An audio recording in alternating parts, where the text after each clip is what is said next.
Do you think that the layer of soil that you see at the top surface and the layers below the top surface are the same? I am very much sure that you already know the answer of that question. We have already covered that in previous classes. And hello to all my dear students and welcome back to your science class.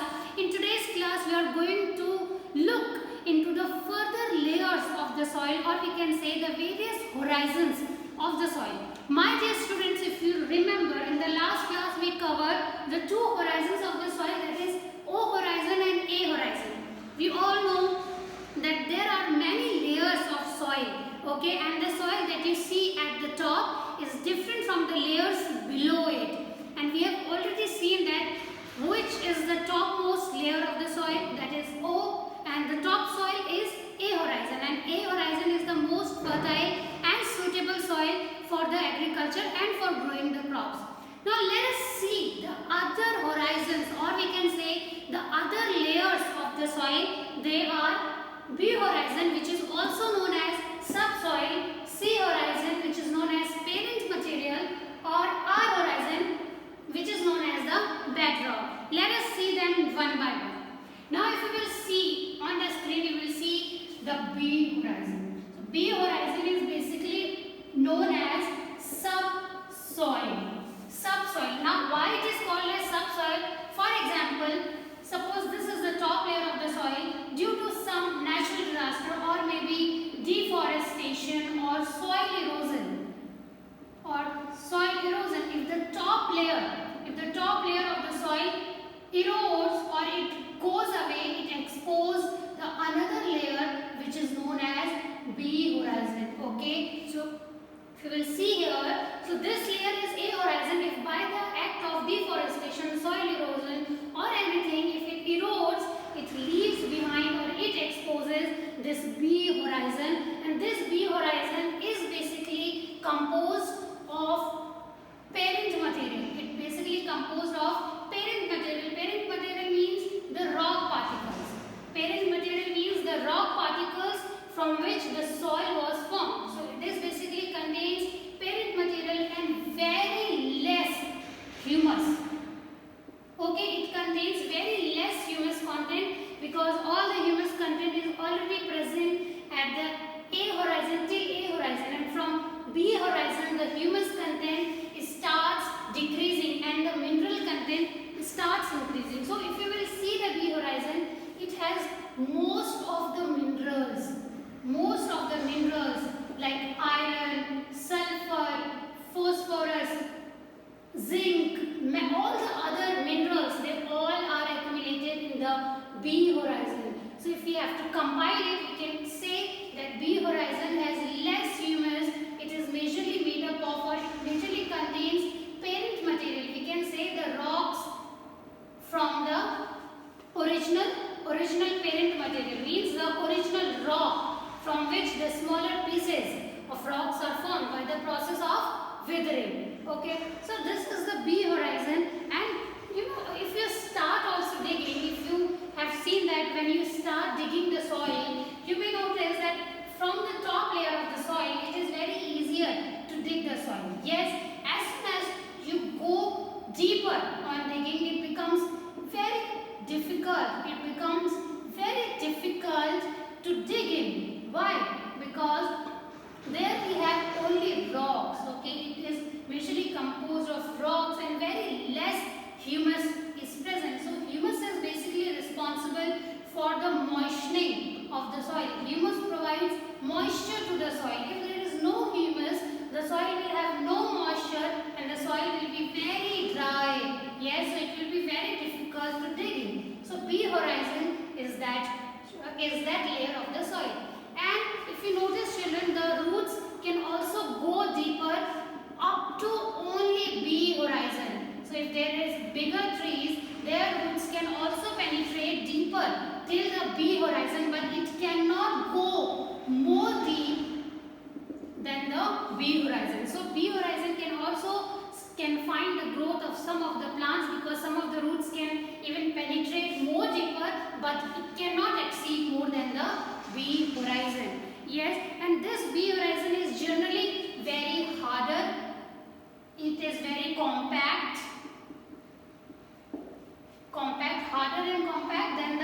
A horizon, because it has what? Because it has less humus. Okay, now next, it is generally yellow or red in color. As you can see, this is generally red or yellow in color. Now, if we move to the next part, that is sea horizon. So sea horizon is basically made up of the rocks and cracks and crevices. It is generally the rock, nothing else. We cannot dig more deeper than the sea horizon. It is the deepest layer before the bedrock. So sea horizon, it contains only the weathered, parent material. By weathered parent material we means broken.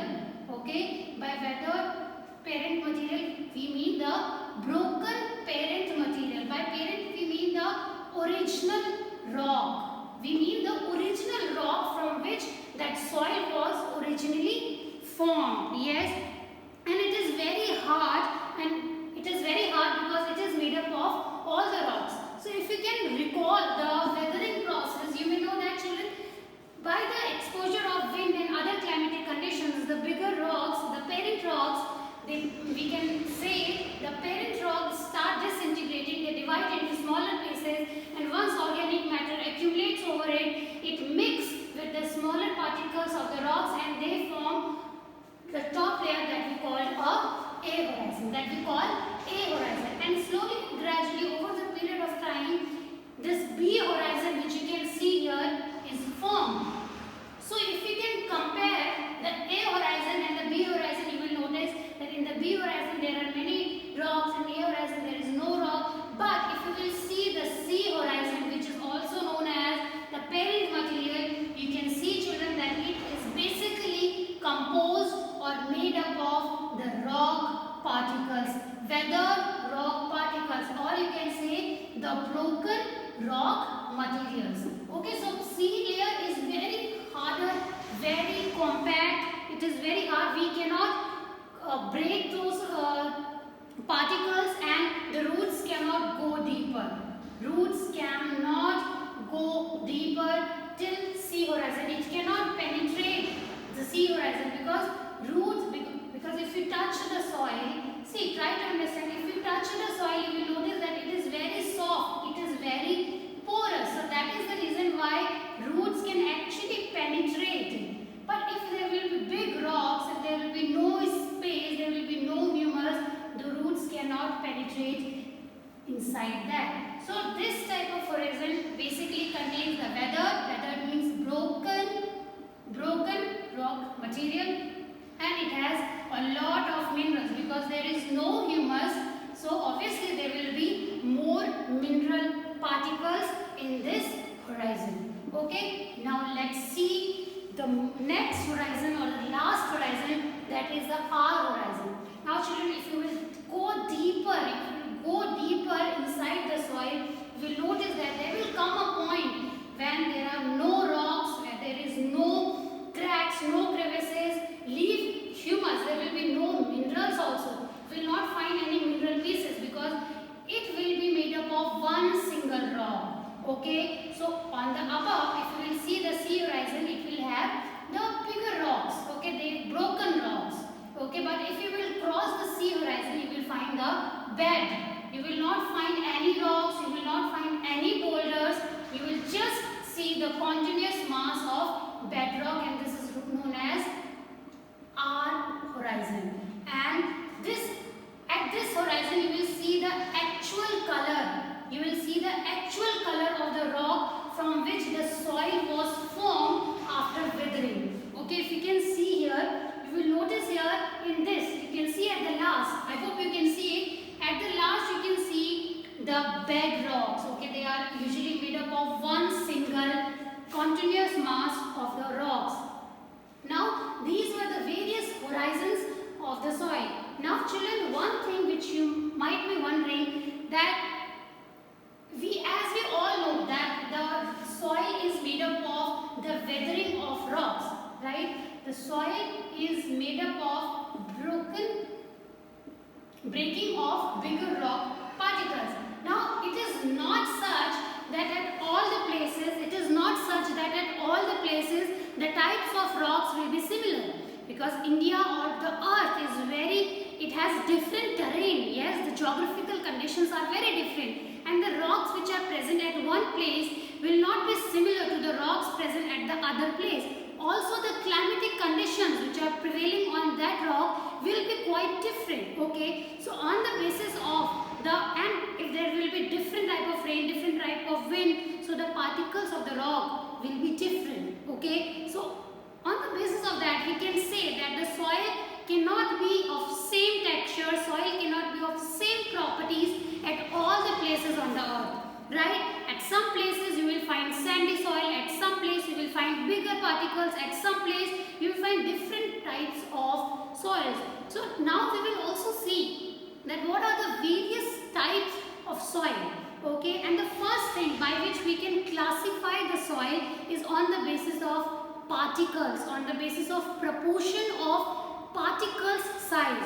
For example, at one place the particles of soil will be quite bigger, whereas at some places the particles in the soil, they are quite smaller. Okay, so on the basis of their size, the property of soil also changes. Okay, that is what we are going to see here. Everything will be very clear to you all. Just see here. Now let us see first the composition of soil. We already have discussed that soil is basically contain minerals, humus, microbes. Microbes means small microorganisms which cannot be seen with naked eyes. They are very small. Maybe with the help of microscope we can see these organisms.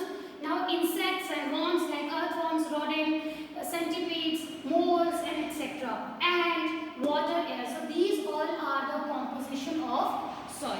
Now let us see that what causes the classification of soil, what causes the difference in the soil, what causes the difference in the soil. Here you can see three examples, right? Here you will notice that suppose these orange dots represent the particles in the soil. Particles in the soil. We all know that the soil is a mixture of mineral from the rocks by the weathering of rocks plus humus.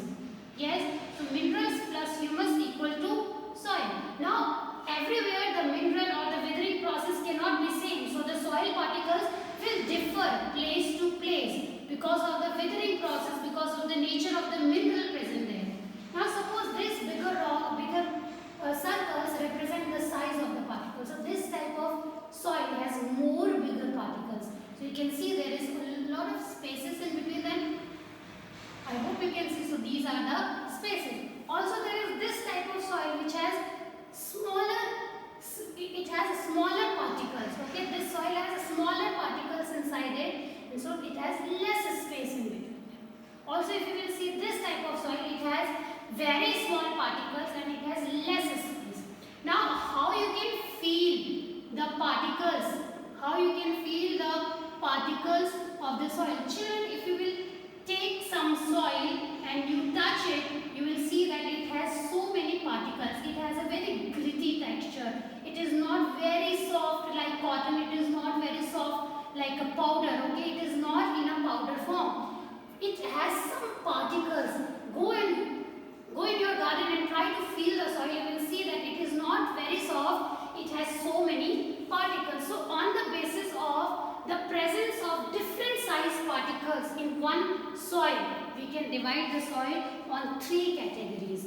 This is very important topic. You will find this topic in almost all the subjects, not if all, then almost in I think geography and science, in almost 6th, 7th, 8th or even 9th class. So this is a very important concept because it is very important to understand the types of soil. Why it is very important to understand the types of soil? Because soil can decide the type of crop which will grow on it. If the soil will be of sandy, it will support the growth of different crop. If the soil will be clay, it will support the growth of different crop.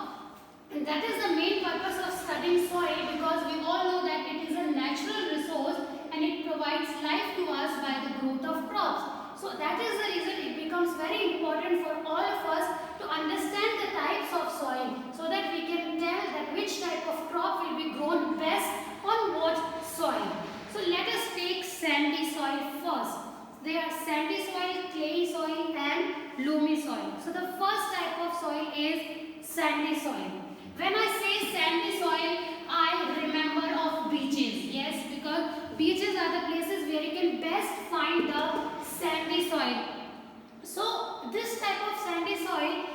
more bigger particles. If you touch the sandy soil, you will feel that it has more quantity of bigger particles as compared to the smaller particles. So the presence of smaller particles is very less in sandy soil as compared to the bigger particles. Now see very carefully. Suppose this is the sandy soil.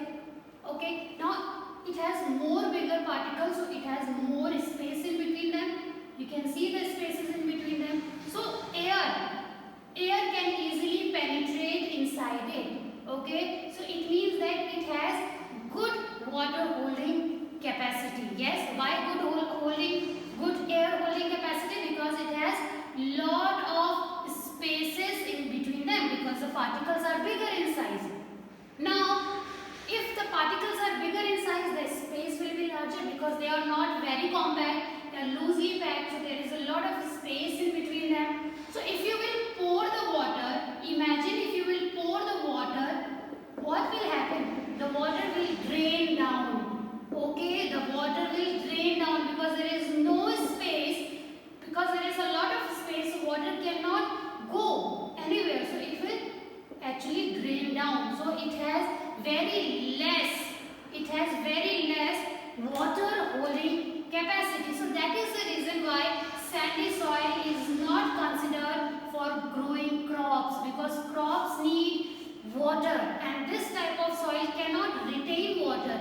Because of the large spaces in between them, the water can drain down. So we can say that it has very less water holding capacity. It is not suitable for the growth of plants. It is not suitable for the growth of plant.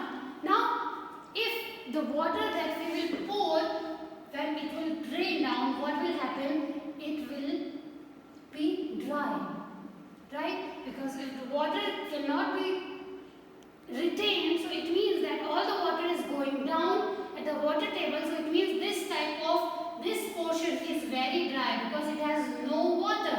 Okay, so it is very dry, which also means that it will be very light in weight. Yes, why light? Because you can easily recall the example. For example, if you wear any cloth, for example, if you are wearing any cloth, so when you dry them in the sun, what happens? They become less heavier as compared to when they were wet. Yes, if you can go and see this example, when the clothes are wet, they are much heavier than when the same cloth is dry. Yes, because when they are wet, you are actually counting the weight of water inside it. Since in sandy soil there is no water, because water cannot retain due to large spaces, so it is actually dry and it is very light in weight. I hope students you have understood the sandy soil. It is basically composed of limestone, granite, shale and other particles. Alright, so let's recall it has less water holding capacity, it is very good in air holding capacity, it is not suitable for growth of plants because it cannot retain any water due to large spaces, so it is generally used for construction of buildings. So it is generally used as the material for construction of any buildings. It is mostly used for that purpose. That is the reason why children have not seen much of vegetation in desert areas, because in desert area you will find only sandy soil. Okay, so that is the reason why they are very dry. Now you can recall why desert areas are generally have shortage of water, because of the same reason, because the soil doesn't have any water retention capacity, so all the water goes down the table water, groundwater. Alright, so next let us see the next type of soil, that is clayey soil. Now clayey soil is just the opposite of sandy soil. In clay soil, now see here, in clay soil there is more smaller particles. It has more quantity of smaller particles and less quantity of bigger particles. Okay, it has more smaller particles as compared to the bigger particles. Smaller particles are also there, but the bigger particles are more predominant. So the particles are very small, so it means that they will be very compact. Okay, they are very compact. So it means that if they are very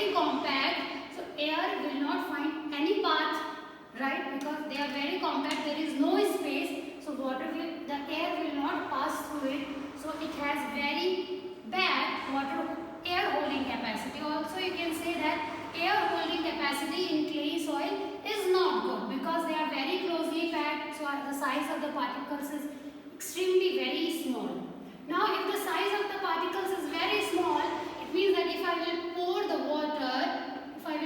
water, it cannot drain down. Yes, it will not drain down because it will retain here, because it has no major space. It is very tightly packed, so it cannot go down. So it is generally wet.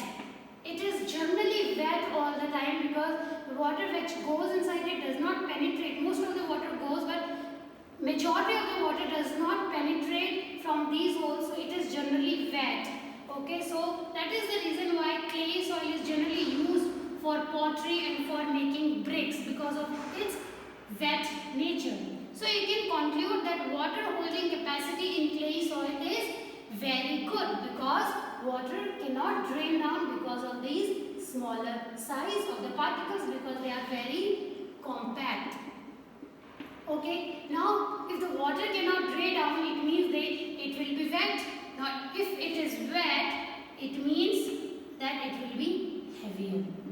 Yes, it will be heavier because it is wet. This type of soil is very heavier if we compare it with the sandy soil. So it is majorly composed of clay. Now this type of soil can be used for vegetation. Some of the crops can grow on this type of soil, but majorly the crops are not grown on this type of soil. Few of the crops may grow on this soil, but it is majorly used for pottery and making of bricks. Now let's see. Now one thing more, various colors from white to dull grey or brown to a deep orange red. So this type of clay soil can come in various colors from white to dull grey, brown to deep orange red. Now we come to the last type of soil, that is loamy soil. Now this loamy soil is the best soil we consider. Why we consider this best? Because it is the perfect mixture.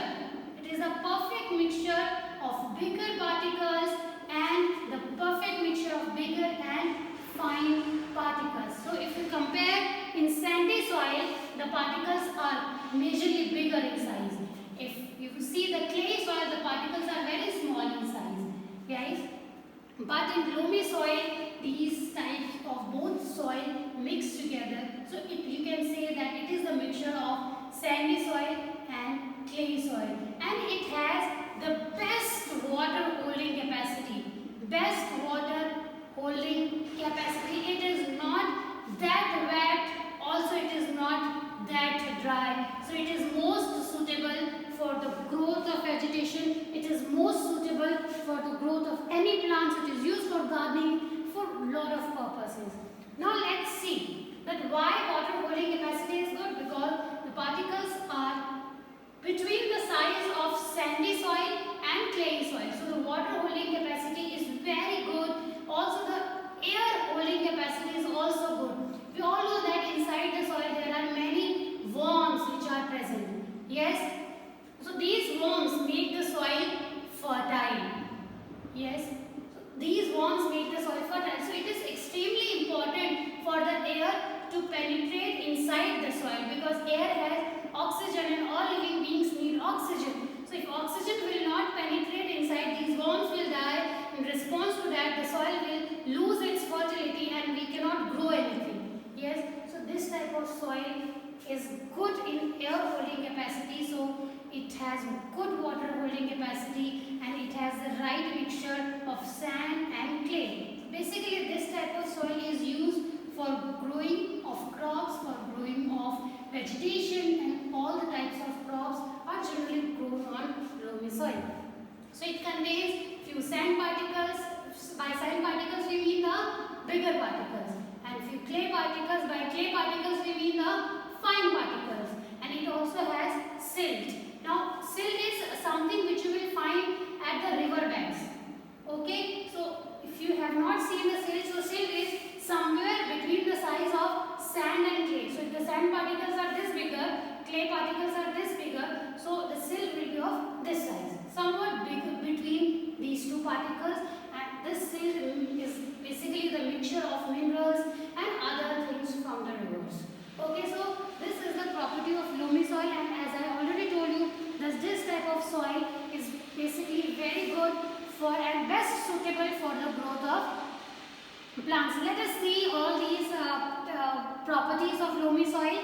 So it contains roughly equal amounts of sand, silt and clay, usually drain well, means it is not such that it will remain very wet, it is not such that it will be very dry, it drain well and retain enough moisture to support roots. See, if the soil is very wet, then the plants cannot grow in that situation also. Okay, plants need the right amount of water, then only it can support its growth. So it drained well also, it drained the water, unlikely the clayey soil. So clayey soil cannot drain the water, it is usually very wet all the time. Okay, but this soil drained well, also at the same time it retained enough moisture to support the roots. It is very rich in all the nutrients because it is a mixture of sand, it is a mixture of clay and it is a mixture of silt. So it is very nutritious. It is very light and easy to dig. We can easily dig it, so roots can easily penetrate inside it. Most plants will grow in loamy soil. It feels very crumbly in texture. Now these are the properties of these were the properties of different types of soil, and we have already covered loamy soil, clay soil and sandy soil. In the next class, students, we will be studying about the various properties of the soil. Till then, take care. Bye-bye.